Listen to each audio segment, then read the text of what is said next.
What if your biggest failure, the moment you thought your life was over, became the very reason you succeeded?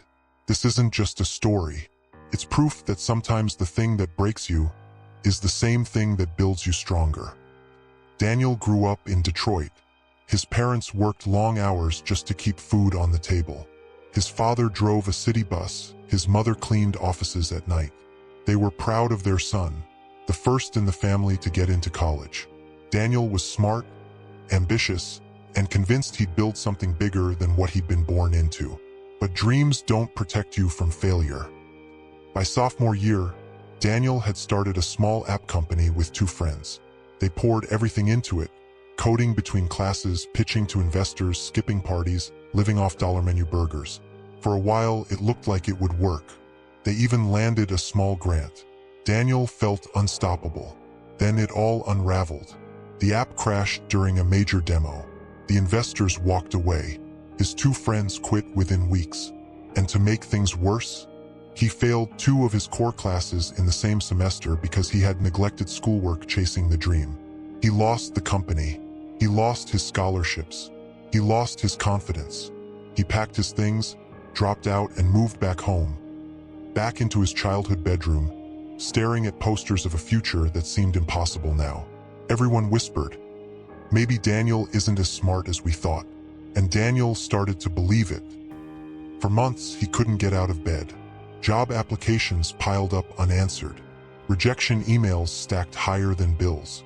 One night, after another interview rejection, Daniel sat in the dark staring at his reflection on his laptop screen. The voice in his head was cruel. "You're done. You had your chance. You failed. Everyone saw it. Everyone knows it." He thought about quitting on everything. But then, something unexpected happened. Daniel's father walked in. He didn't lecture. He didn't scold. He simply said, "Son, I've been driving the same bus route for 27 years. Do you know how many times I've been on time?" Daniel shrugged. "Not once, because no matter how well I drive, traffic happens.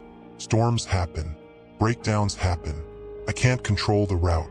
I can only keep driving. And every day I get back on that bus. That's the job. That's life." Sounded simple, almost too simple. But for Daniel, it was everything. Daniel decided to start small. Day 1, he woke up at 6 a.m. and applied to just 3 jobs. No doom scrolling, no comparing, just 3. Day 7, he picked up a part-time job at a local warehouse. Stacking boxes, sweaty and sore, but honest work. Day 14, he carved out an hour at night to relearn coding. 1 bug fixed, 1 line cleaned, 1 small win. No applause, no spotlight, just quiet rebuilding. Weeks turned into months. He got faster at coding, more disciplined. He saved a little money, bought a refurbished laptop. Eventually, he launched a tiny freelance site building small websites for local shops. A bakery, a barber, a mechanic. The bakery owner hugged him, tears in her eyes, saying, "You saved my business." It wasn't millions. It wasn't glory. But it was something more important, belief.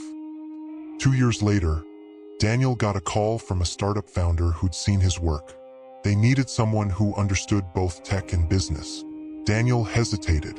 He remembered the demo crash, the failure, the whispers. But he also remembered his father's words. "I can't control the route. I can only keep driving." So he said yes. The first weeks were brutal, long nights, tough deadlines, endless doubt. But this time, Daniel didn't quit. Slide by slide, code by code, he built. And when their product launched successfully, attracting thousands of users in the first month, Daniel realized he wasn't the kid who failed anymore. He was the man who kept driving. And maybe that's where you pause too. If this moment hits you, comment with just one word, driving. It's a quiet way to remind yourself, and someone else reading, that you're still moving forward. By 30, Daniel wasn't just an employee. He was the co-founder of a company valued at tens of millions. The same boy who had once cried in his childhood bedroom after dropping out of college now stood on stages, speaking about resilience. Not because he never failed, not because everything went right, but because he turned his biggest failure into the reason he worked smarter, harder, and humbler. So maybe you're where Daniel once was. You failed a test, lost a job, messed up your chance, and now you feel like it's over. If so, remember this: failure isn't the opposite of success. It's the training ground for it. Here are 3 steps you can take today. 1. Shrink the fight. Don't fix your life in one day. Do 3 applications. 1 page, 1 step. 2. Build streaks, not perfection. Progress isn't about never missing, it's about showing up more often than not. 3. Redefine failure. Stop asking, did I win? Ask, did I get back up? So friend, what's your biggest failure?